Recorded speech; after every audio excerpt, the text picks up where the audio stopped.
উদ্দীপকের আলোকে 1 2 3 এর প্রশ্নের উত্তর দিতে হবে। এখানে বলছে একটি র্যামিলে ক্রয় আছে 55,000 টাকা, ক্রয় আছে 55,000 টাকা, যার স্থানে আমরা কি লিখছি 50,000 টাকা লেখা হয়েছে, এবং বিক্রয় আছে 45,000 টাকা, যার স্থানে আমরা লেখার সময় লিখছি 40,000 টাকা। মানে ক্রয়ের খতিয়ানে যারা আছে 55 লিখছি 50, বিক্রয়ের খতিয়ানে যারা আছে 45 লিখছি 40। এখন আমার দুই দিকে ভুল আছে, তাহলে এখন আমাদের প্রথম প্রশ্ন বলছে কি এটি কোন ধরনের ভুল। তাহলে আমরা জানি নীতিগত ভুল হচ্ছে মূলধনকে মুনাফা লিখলে অথবা মুনাফাকে মূলধন লিখলে নীতিগত ভুল। তাহলে এটা কোনো মূলধনকে মুনাফা আমরা লিখি নাই, টাকার অঙ্কে কম বা বেশি লিখছি। তাহলে পরে হচ্ছে কি পরিপূরক ভুল। এখন পরিপূরক ভুল কোনটা মনে রাখবেন, পরিপূরক ভুল হচ্ছে ডেবিটের ভুল অথবা ক্রেডিটের ভুল, মানে দুইটা পক্ষের ভুল। ডেবিট এবং ক্রেডিট দুইটা পক্ষের ভুল যদি একটা ভুলের কারণে আরেকটা ভুল সঠিক হয়ে যায়, একটা ভুলের কারণে যদি আরেকটা ভুল শুদ্ধ হয়ে যায়, ওটা হচ্ছে পরিপূরক ভুল। যেমন আমাদের এই অঙ্কের মধ্যে বসে ডেবিটে আমরা কত টাকা কম লিখছি 5,000 টাকা, ওই যে ক্রয় হওয়ার কথা ছিল 55 লিখছি 50, 5,000 টাকা ডেবিট দিয়ে কম লিখছি। এরপরে বলছে বিক্রয় হওয়ার কথা হচ্ছে 45, ক্রেডিট দিকে লিখছি বিক্রি কত 40,000 টাকা, কোন দিকে লিখছি ক্রেডিট দিকে। তাহলে ডেবিটও 5,000 টাকা কম, ক্রেডিটও 5,000 টাকা কম, এটাকে বলা হয় কি পরিপূরক ভুল। মানে একটা ভুলের কারণে আর একটা ভুল শুদ্ধ হয়ে গেছে। শুদ্ধ বলতে কি র্যামিলের টাকার অ্যামাউন্টটা শুদ্ধ হয়েছে, কিন্তু আসলে র্যামিল শুদ্ধ হয় নাই।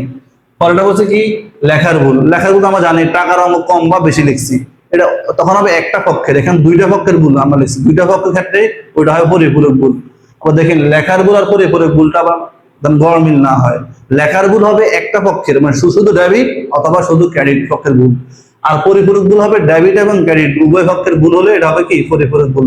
তাহলে আমাদের হচ্ছে যেহেতু বলছে র্যামিলে ক্রয় 55 লিখছি 50, বিক্রয় আছে 45 লেখা হয়েছে 40, তাহলে এটা ডেবিট ক্রেডিট দুইটা পক্ষের ভুল, এর উত্তর হবে কি পরিপূরক ভুল।